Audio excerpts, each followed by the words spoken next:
اگرچہ ورژن کا لفظ اس پہلو سے استعمال کرنا شاید موضوع نہ ہو، میں تفہیم مدعا کے لیے یعنی اپنی بات کو سمجھانے کے لیے یہ کہہ رہا ہوں کہ جب سے دین آیا ہے،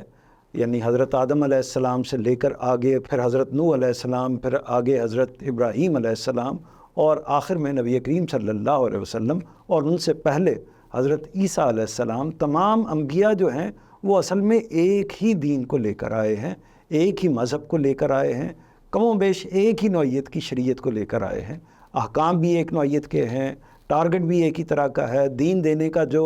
ہدف ہے، دین دینے کا جو طریقہ ہے کہ پیغمبر آتا ہے وہ بھی ایک ہی نوعیت کا ہے، تو ساری چیزیں ایک ہی ہیں۔ تو اس وجہ سے اگر ہم حقیقت کے لحاظ سے دیکھیں تو مسلمانوں میں اور جوز میں اور کرسچنز میں،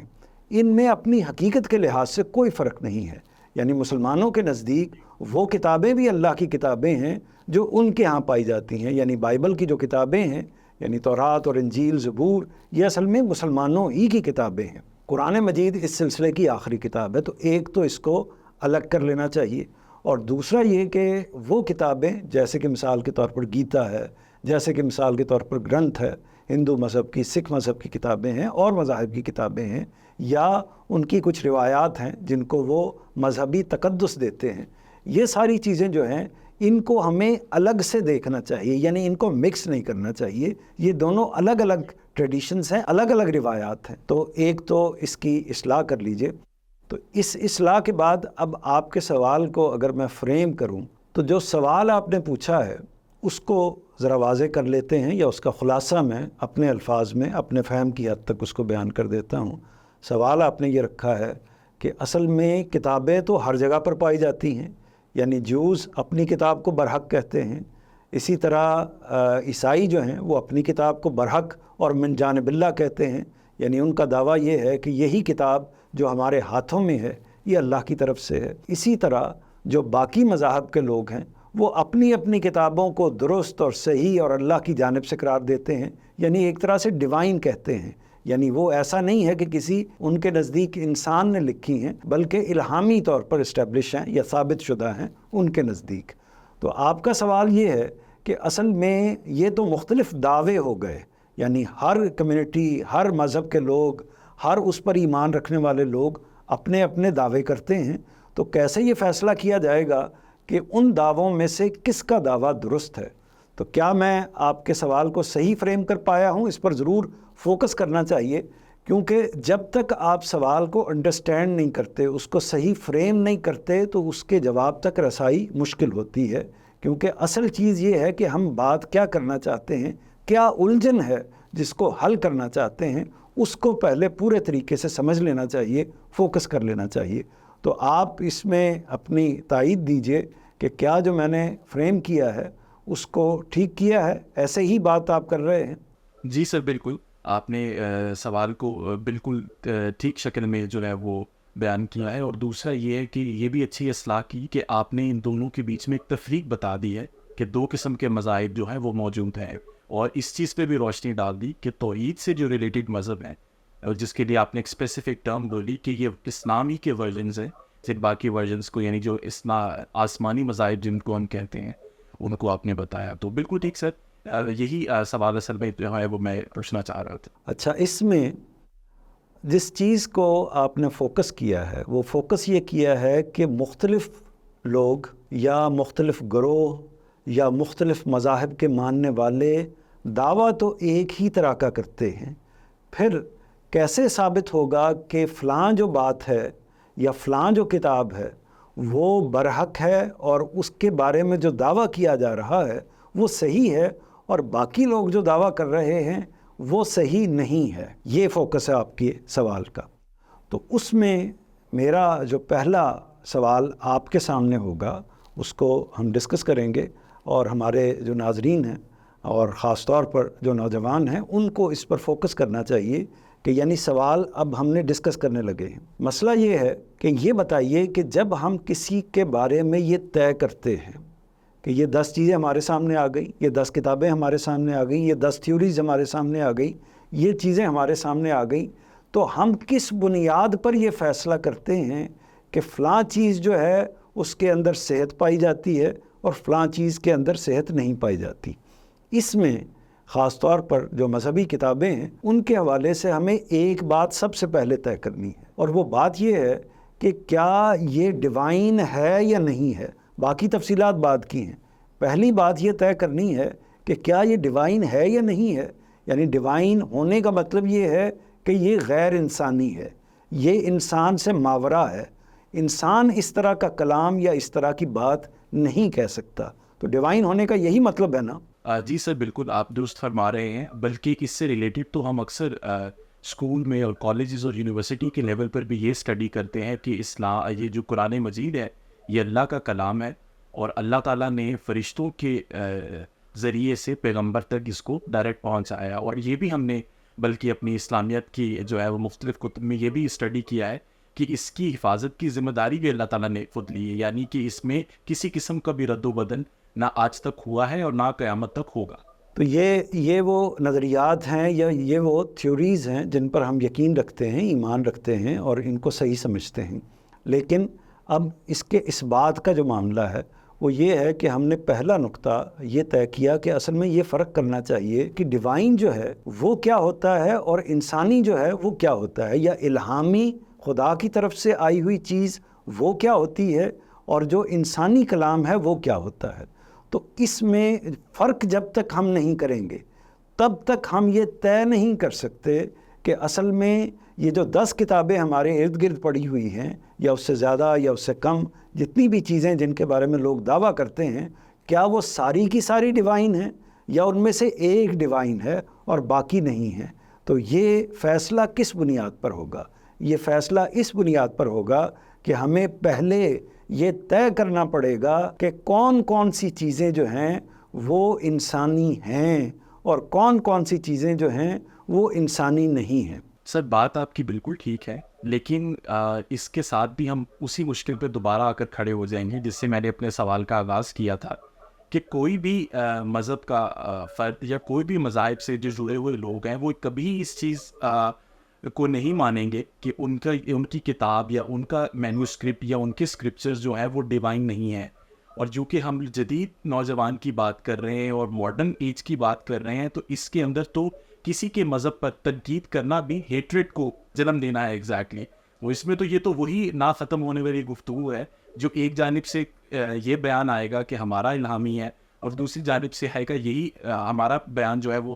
جو ہماری بک ہے وہ الہامی ہے، اور اس چیز کو ہم ماضی میں یا ہسٹوریکلی کبھی بھی پروو نہیں کر سکتے لیبارٹری میں جا کر کسی بھی صورتحال میں کہ کس کی بک ڈیوائن ہے اور کس کی نہیں۔ تو یہ تو نہ ختم ہونے والی بحث ہے۔ تو اس میں کس طرح سے فیصلہ کیا جائے کہ کس کی بک الہامی ہے یا ڈیوائن ہے؟ یہ میں نے دانستہ بات کو آگے بڑھایا ہے تاکہ آپ اس نقطے پر فوکس کر سکیں کہ اصل میں ہمیں سب سے پہلے یہ طے کرنا ہے کہ انسانی اور الہامی میں، انسانی اور خدائی میں فرق کیا ہوتا ہے۔ تو جب تک ہم یہ طے نہیں کر پائیں گے ہم بات کو سمجھ نہیں سکیں گے۔ تو اسی لیے میں نے بات کو یہاں پر روکا اور آپ نے اس میں اپنا ایڈیشن کیا اور آپ نے کہا کہ اصل میں معاملے کو ہم نے پھر اسی جگہ پر لا کر کھڑا کر دیا جہاں سے بات کو شروع کیا گیا تھا۔ تو اس میں اب ہم یہ طے کرتے ہیں، اس سے پہلے کہ ہم کتابوں کی طرف جائیں، پہلے یہ سوچتے ہیں یا یہ طے کرتے ہیں یا اس پر غور کرتے ہیں کہ وہ کون کون سے کرائیٹیریا ہوتے ہیں جو کسی بھی کتاب میں پائے جائیں تو وہ انسانی ہوتی ہے،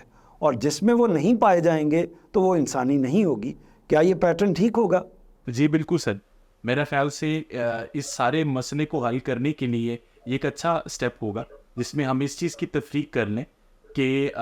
کون سے وہ کرائیٹیریاز ہیں یا وہ کون سے پیرامیٹرز ہیں جن کی روشنی میں ہم یہ طے کریں گے کہ کون سی بک ڈیوائن ہے اور کون سی نہیں۔ بالکل ٹھیک، بالکل صحیح ہے۔ تو یہ اس نقطے پر اس کو ذرا پکڑ کے رکھیے گا، اس بات کو سوچ کے سمجھ کے اور اس پر غور کر کے رکھیے گا۔ اس میں دیکھیے کہ جو ہم ابھی ڈیوائن کو چھوڑ دیتے ہیں، انسانی کلام کیا ہوتا ہے؟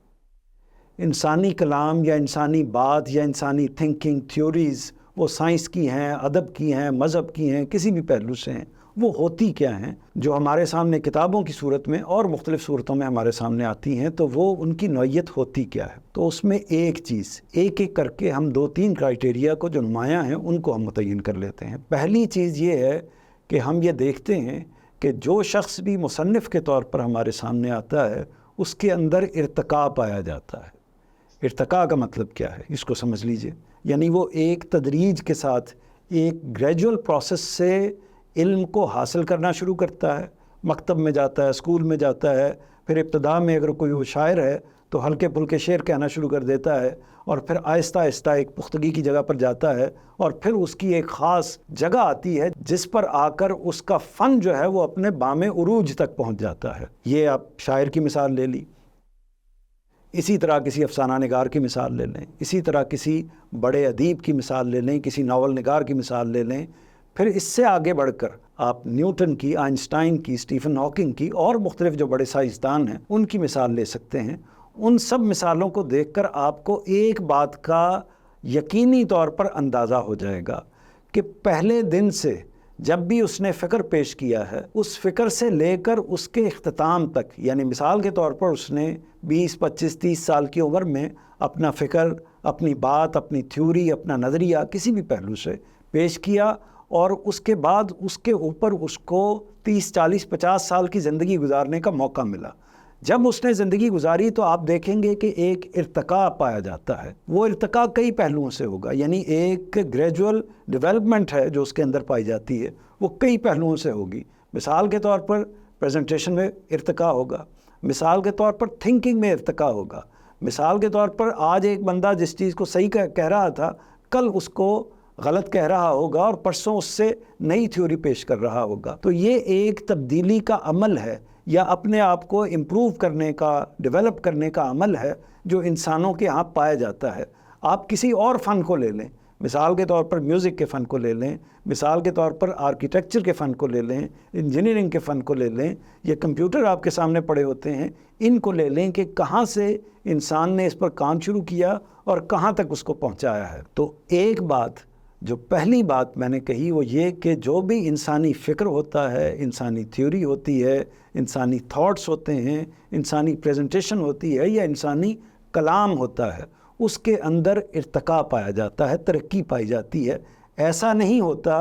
کہ پہلے دن اور 10 دن بعد یا 10 سال بعد جو بات کہے گا وہ بالکل یکساں ہوگی، ایک ہی لیول کی ہوگی. یعنی غالب کا پہلے دن کا شعر اور غالب کا 10 سال بعد کا شعر اسی لیول کا ہوگا، یا کسی فنکار کی پہلے دن کی جو پریزنٹیشن ہے اور اس کی پختگی کے بعد جو پریزنٹیشن ہے وہ ایک ہی سطح کی ہوگی. ایسا نہیں ہوتا دنیا میں، اس میں کوئی ایک بھی ایکسیپشن نہیں ہے. تو پہلے تو جو پہلا نقطہ میں نے بیان کیا ہے، اس کو اگر آپ سمجھ گئے ہیں تو اس پر اپنا کومنٹ کیجئے. بالکل ٹھیک سر، آپ نے اس میں جو ارتقاء کی جو مثال دی ہے اور باقی تمام علوم کی مثال دی ہے، جو جدید علوم ہیں، جو سائنسدان ہیں ہمارے، جو شعراء ہیں، افسانہ نگار ہیں، بالکل آپ نے ٹھیک اس چیز میں اس چیز کو ایگزمپلیفائی کیا کہ جب وہ اپنے کام کو شروع کرتے ہیں اور جب وہ اپنے فن کے عروج پہ پہنچ جاتے ہیں تو ان کی کسی بھی کریشن یا کسی بھی تخلیق کے اندر ہمیں وہ واضح فرق نظر آتا ہے، جہاں سے ہم اس چیز کا تعین کر سکتے ہیں یا اس چیز کو ڈٹرمن کر سکتے ہیں کہ کیسے گریجولی ایک چینج جو ہے وہ اس کے اندر آیا. اس کے ساتھ ساتھ سر میں یہ بھی کوشچن کرنا چاہوں گا، ہمارے پروگرام کا جو ہے وقت وہ ختم ہو رہا ہے، چونکہ یہ مسائل نوجوان کے ہیں اور وہ ٹاپکس پہ ہم ڈسکشن کرتے ہیں جو کنٹروورشل ٹاپکس ہیں، چونکہ دین اور مذہب سے یہ ریلیٹڈ ہے، اس لیے ہم ان پہ ڈیٹیل ڈسکشن کرتے ہیں. اور بار بار میری کوشش یہی ہوتی ہے کہ میں اپنی ذہن سے، اپنے نالج سے، اپنے وزڈم سے مکمل طور پہ آپ سے رہنمائی اس میں حاصل کروں، جس کی وجہ سے یہ ہے کہ ہماری ڈسکشن پھیل جاتی ہے، ایکسٹینڈ ہو جاتی ہے. اور پچھلے پروگرام میں بھی یہی سچویشن پیدا ہو گئی تھی کہ ہماری ڈسکشن جو تھی وہ اپنی پیک پہ تھی، ہم آپ سے رہنمائی حاصل کر رہے تھے، لیکن ہمارے پروگرام کا وقت ختم ہو گیا. میں صرف پروگرام کی اس سیکشن کے اختتام میں آپ سے یہ درخواست کروں گا کہ ابھی تک آپ نے اس ٹاپک سے ریلیٹڈ جو بھی گفتگو کی ہے، برائے مہربانی آپ ان کی ایک شارٹ سمری کر دیجیے، تاکہ یہ ہے کہ ہم اپنے اگلے ایپیسوڈ میں وہیں سے اس کو کنٹینیو کریں. جی بالکل ٹھیک ہے. ویسے تو آپ نے بڑا اچھا خلاصہ خود ہی کر دیا ہے، لیکن آپ نے کہا ہے تو میں اس کو مزید 2-4 لفظوں میں بیان کر دیتا ہوں. وہ یہی ہے کہ اصل میں سوال یہ تھا کہ مختلف کتابوں میں سے اگر ہم نے یہ طے کرنا ہو کہ کون سی کتاب جو ہے الہامی ہے، خدائی ہے، اس کو کیسے طے کر سکتے ہیں. تو اس کے جواب میں نے عرض کیا تھا کہ اس میں پہلے ہمیں یہ طے کرنا ہوگا کہ انسانی کیا ہوتا ہے، یعنی تاکہ ہم ان کتابوں کو اس کرائٹیریا کی روشنی میں دیکھ سکیں. تو میں نے اس میں پہلا نقطہ جو عرض کیا تھا وہ یہ تھا کہ جو بھی انسانی علوم ہیں، جو بھی انسانی افکار ہیں، جو بھی انسانی تخلیقات ہیں، ان کی پریزنٹیشن ہیں، افکار ہیں،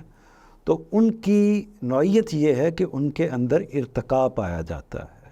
یعنی بات ایک جگہ سے شروع ہوتی ہے انسان کی حد تک. ہر انسان کے اندر ارتقائی عمل کے نتیجے میں وہ اپنے فکر کو، اپنی تھیوری کو، اپنے تھاٹس کو پختہ اور سٹرونگ کرتا چلا جاتا ہے، اور پھر وہ کسی ایک نقطہ نظر پر پہنچتا ہے. تمام بڑے علماء، تمام بڑے مفکرین، تمام بڑے سائنسدان، تمام بڑے مصلحین کہہ لیں، اور تمام بڑے وہ لوگ جنہوں نے سوسائٹی کے اندر کوئی کردار ادا کیا ہے، اسی ارتقائی عمل سے گزرے ہیں. تو اس کا مطلب یہ ہے کہ انسانی کلام یا انسانی بات، انسانی تھیوری اصل میں مبنی ہوتی ہے ارتقاء پر. جیسے ہی اگر ہمیں کوئی ایسی چیز نظر آئے گی، اس کا جو نتیجہ نکلے گا وہ میں پہلے آپ کے سامنے رکھ دیتا ہوں کہ اس کا مطلب کیا ہوا. اس کا مطلب یہ ہوا کہ اگر ہمیں کوئی ایسی چیز نظر آتی ہے کسی بھی پہلو سے جس کے اندر ارتقاء نہیں پایا جاتا، تو ہمیں یہ ماننا پڑے گا کہ وہ انسانی نہیں ہو سکتی، وہ انسان سے بالاتر ہے، وہ انسان سے مافوق ہے، اس سے اوپر کی کوئی چیز ہے. تو انسانی چیز کے اندر تو ارتقاء ہی ہوگا، اور پوری انسانی تاریخ میں اس میں ایک انسان کا بھی استثناء نہیں ہے، کوئی ایکسیپشنل کیس نہیں ہے. تو لہٰذا تمام جو کلام ہیں جو ارتقاء کی جگہ پر آ کر کھڑے ہوتے ہیں، تو وہ تو اصل میں اسی بات کو ثابت کرتے ہیں کہ وہ انسانی ہیں، اور انہیں انسانی کلام ہی قبول کرنا چاہیے. بہت شکریہ سر، آپ نے اس کی وضاحت بھی کی اور اس کو سمرائز بھی کر دیا. اور جیسے کہ ہمارے پروگرام کا وقت اب مکمل ہو گیا ہے، تو Ghamidi centre of Islamic learning پر یہ ہمارے پروگرام جو ہیں یوٹیوب چینل پر وہاں پر نشر ہوں گے، اور سوال و جواب سید منظور الحسن کے ساتھ نیکسٹ سیگمنٹ میں ہم اسی ٹاپک کو یہیں سے دوبارہ سٹارٹ کریں گے. اور ناظرین، ہماری یہ کاوش اسی لیے ہے کہ نوجوان کے ذہن میں جو پیدا ہونے والے سوالات ہیں ہم ان کو مکمل طور پہ ڈیٹیل میں ایڈریس کریں، کیونکہ ہمیں یہ معلوم ہے کہ اس طرح کے مختلف سوالات جو ہیں وہ گردش تو کرتے رہتے ہیں، لیکن کبھی بھی ان پر اس طرح کی کنسائز، ایک کمپریہنسو اور ایک ڈیٹیل ڈسکشن جو ہے وہ کبھی بھی نہیں ہوتی. تو ہمارے پروگرام کی جو اصل مقصد ہے، جو اصل کاوش جو ہے وہ یہی رہے گی. تو اپنے میزبان سید عاشر حسن کو اجازت دیجیے، انشاءاللہ نیکسٹ سیگمنٹ میں آپ سے ملاقات ہوگی. اللہ حافظ.